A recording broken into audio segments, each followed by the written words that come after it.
श्री परमात्मने नमः। ओम श्री परमात्मने नमः। श्रीमद्भगवद्गीता श्रीमद्भगवद्गीता अथ प्रथमोऽध्यायः। अथ प्रथमोऽध्यायः। अर्जुन विषादयोगः। अर्जुन विषादयोगः। அத்தியாயம் 1 ஸ்லோகம் 6. युधामन्युश्च विक्रान्तः। युधामन्युश्च विक्रान्तः। युधामन्युश्च विक्रान्तः। उत्तमौजाश्च वीर्यवान्।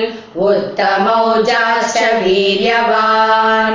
उत्तमौजाश्च वीर्यवान्। सौभद्रो द्रौपदेयाश्च। सौभद्रो द्रौपदेयाश्च। सौभद्रो द्रौपदेयाश्च। सर्व एव महारथाः। सर्व एव महारथाः। सर्व एव महारथाः। युधामन्युश्च विक्रान्तः। उत्तमौजाश्च वीर्यवान्। सौभद्रो द्रौपदेयाश्च सर्व एव महारथाः. அத்தியாயம் 1 ஸ்லோகம் 6. இந்த ஸ்லோகத்தில் துரியோதனன் பாண்டவர் படையில் இருக்கும் மற்ற முக்கியமான வீரர்களையும் துரோணாச்சாரியாரிடம் எடுத்து உரைக்கிறான். அவர்களில் யுதாமன்யு, உத்தமௌஜா, அபிமன்யு மற்றும் திரௌபதியின் 5 புதல்வர்கள் ஆகியோர் குறிப்பிடப்படுகிறார்கள். இவர்கள் அனைவரும் வீரத்திலும் போர் திறமையிலும் சிறந்து விளங்கிய மகாரதர்கள். போர்க்களத்தில் எந்த சூழ்நிலையிலும் துணிச்சலுடன் நின்று போரிடும் திறன் கொண்டவர்கள். குறிப்பாக அபிமன்யு இளம் வயதிலேயே அபாரமான வீரத்தை கொண்டவன்.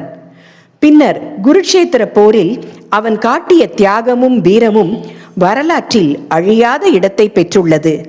அதேபோல் திரௌபதியின் புதல்வர்களும் தங்கள் தந்தையரின் வீர பாரம்பரியத்தை தொடர்ந்து போர்க்களத்தில் தைரியமாக நின்றனர். இந்த ஸ்லோகம் நமக்கு ஒரு முக்கியமான உண்மையை உணர்த்துகிறது. வயது, அனுபவம் அல்லது பதவி மட்டுமல்ல, மன உறுதி, பயிற்சி மற்றும் தர்மத்தின் மீதுள்ள நம்பிக்கையே ஒருவரை உண்மையான வீரனாக மாற்றுகிறது. நாமும் வாழ்க்கையில் வரும் சவால்களை தைரியத்துடனும் நேர்மையுடனும் எதிர்கொண்டால் வெற்றி நிச்சயம் கிடைக்கும்.